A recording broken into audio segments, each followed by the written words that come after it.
का पता लगाने के लिए, उसे मारने के लिए, लेकिन जाते तो सभी हैं, किंतु महाराज किसी ने लौट करके आकर के मुझे ये नहीं बताया कि मेरा काल कैसा है। यदि मैं उसे देख लेता तो संतुष्टि हो जाती कि मारने की व्यवस्था कैसी बनानी है, क्योंकि कहते हैं यदि किसी से किसी की शत्रुता हो, किसी की दुश्मनी हो, तो सबसे पहले तो आदमी उसकी कमजोरी देखता है। सबसे पहले उसकी कमजोरी देखता है कि ये लाठी के लायक है या गोली के लायक है या लातों के लायक है, उसी हिसाब से मारने की व्यवस्था करता है। लेकिन भोजराज कंस ने जब देखा ही नहीं है तो व्यवस्था फिर कैसी बनाए।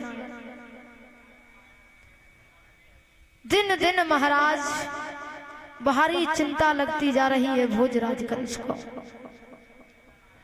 इधर मेरे प्रभु जो हैं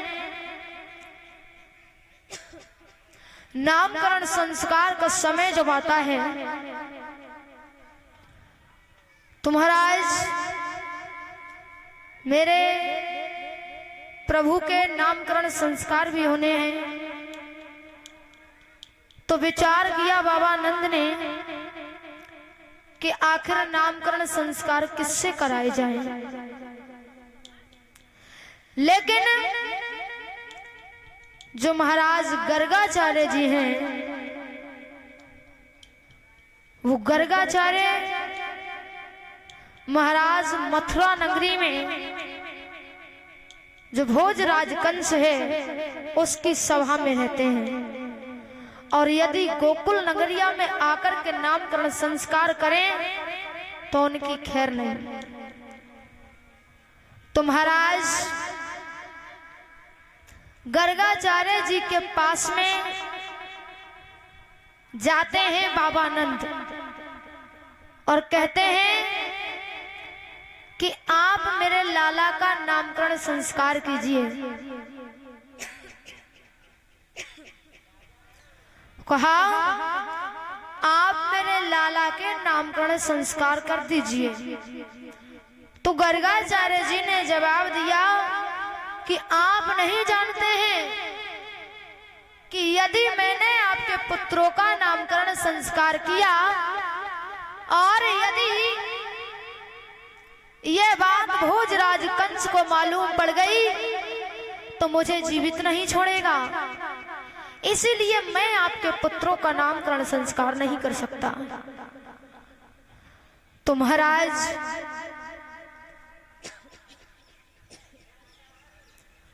तो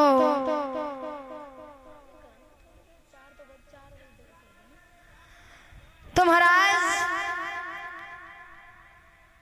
गर्गाचार्य जी से कहा नामकरण तो आपको ही करने होंगे, क्योंकि मेरी नजरों में आपसे ज्यादा ज्ञानी और विद्वान कोई श्रेष्ठ ज्योतिषी नहीं है, इसलिए आप ही मेरे पुत्रों का नामकरण संस्कार करें। मैं चाहता हूं कि मेरे पुत्रों का नामकरण संस्कार आपके ही द्वारा हो, आपकी ही वाणी के द्वारा हो। और कहने लगे उसी समय गर्गाचार्य जी, और यदि भोजराज कंस को मालूम पड़ गया तब क्या होगा। जवाब दिया तो ऐसा करना कि आप गुप्त विधि से आना, किसी को मालूम ना हो।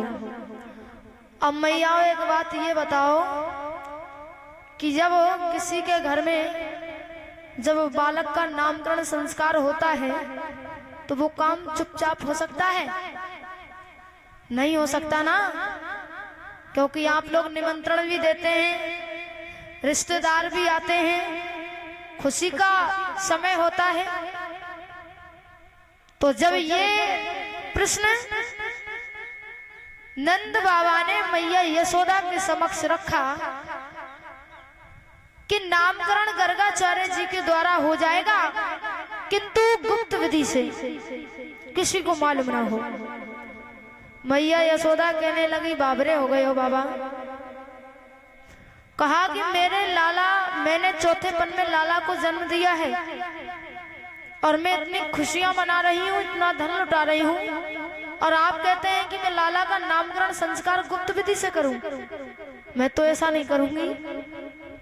अरे मेरा इकलौता पुत्र है, चौथेपन में मैंने बुढ़ापे में लाला को जन्म दिया है, और आप कहते हैं मैं बिल्कुल चुपचाप बिना किसी को निमंत्रण दिए, बिना किसी को बुलाए नामकरण संस्कार करा लूं। जवाब दिया, देखो यशोदा, क्या आप नहीं चाहती हैं कि हमारे पुत्रों का नामकरण संस्कार किसी ज्ञानी और विद्वान ज्योतिषी के द्वारा हो? जवाब दिया, चाहती तो हूँ। तो कहा, यदि गर्गाचार्य जी के द्वारा आप चाहती हैं कि नामकरण संस्कार हो तो आपको गुप्त विधि से नामकरण संस्कार कराना होगा, अन्यथा गर्गाचार्य जी के द्वारा नामकरण संस्कार नहीं होगा। तो मैया यशोदा कहने लगी, बाबा यदि ऐसी बात है तो कोई बात नहीं, बुलवा लीजिए। तो गर्गाचार्य जी को बुलवाया जाता है। गुप्त विधि से गर्गाचार्य जी आते हैं, बड़े ही सुंदर आसन पर बिठाया, सम्मान किया, और उसी समय मैया यशोदा बड़ी चतुर है। मैया ने विचार किया कहीं ऐसा तो नहीं है कि झोला छाप पंडित आएगा हो, क्योंकि हमारी मैयाएं जो है ना ज्यादा जांच पड़ताल ज्यादा करती हैं। तो मैया ने विचार किया, आज जब बाबा की परीक्षा तो लेंगे, क्योंकि झोला छाप पंडित तो बहुत घूमत है दुनिया में, और मैं अपने लाला का नामकरण संस्कार अच्छे ज्ञानी पंडित से कराऊंगी। तो उसी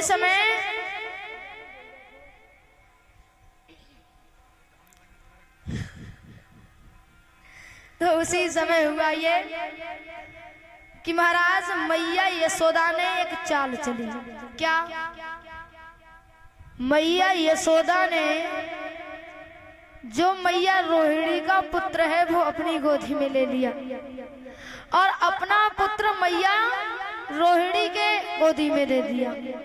विचार किया, यदि ये ठीक ठाक ज्ञानी पंडित होगा तो ये झट से पहचान जाएगा, और अगर जो झोला छाप होएगा तो सीधो सीधो नामकरण कर देगा।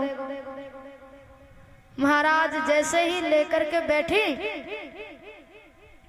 मैया रोहिणी जी भगवान को अपने गोदी में लेकर के बैठी है, और मैया यशोदा के गोदी में रोहिणी का पुत्र है। जब दोनों बैठी, गर्गाचार्य जी बैठे हैं पास में, कहा कि अब नामकरण संस्कार जो है आप प्रारंभ करो। तो कहा, अच्छा। तो महाराज जैसे ही गर्गाचार्य जी की दृष्टि जब मेरे प्रभु मुरली मनोहर पर जब पड़ी तो एकदम से आंखें खुली की खुली रह गई, सुध और बुध भूल गए, तन की खबर विसार दी, और एकदम से जैसे एक आदमी मूर्छित होकर के गिर जाता है उसी प्रकार से मूर्छित अवस्था में बैठ गए। अब मैया यशोदा ने कहा कि पंडित जी को ना जाने काहे हो। अब मैया यशोदा रोहिणी जी से कहे कि आखिर इनको हो क्या गया। अब मैया झकझोरे बार बार, लेकिन महाराज गर्गाचार्य जी प्रभु के मुखमंडल को देख करके अपनी सुध बुध भूल गए, क्योंकि मैंने बताया था कि नाम है तेरा तारणहारा, कब तेरा दर्शन होगा। जिनकी प्रतिमा इतनी सुंदर, वो कितना सुंदर होगा, वो कितना सुंदर होगा। बिल्कुल प्रभु की छवि को निहार करके महाराज बैठ गए। मैया यशोदा रोहिणी झकझोरती हैं।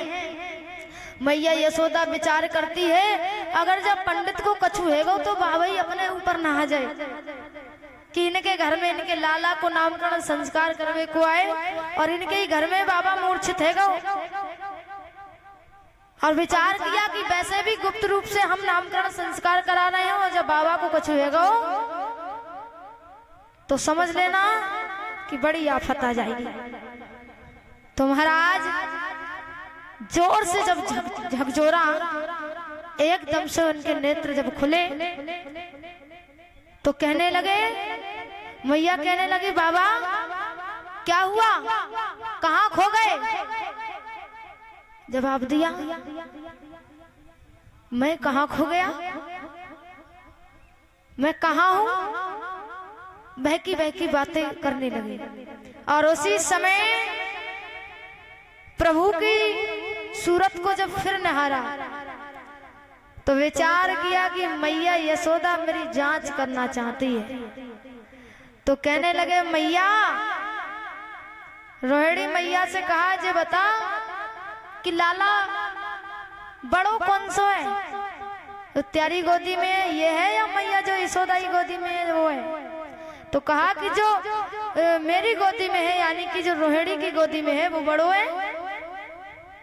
तो कही, मैया ऐसो कर, तू या लाला को अपनी गोदी में ले ले और या को इनकी गोदी में दे दे। क्यों? जवाब दिया, मों को पागल मत बनावे मैया, मेरी जांच कर रही है, परीक्षा ले रही है। सोई मैया यशोदा समझ गई, हाँ पंडित जी झोला छाप तो ना है। खैर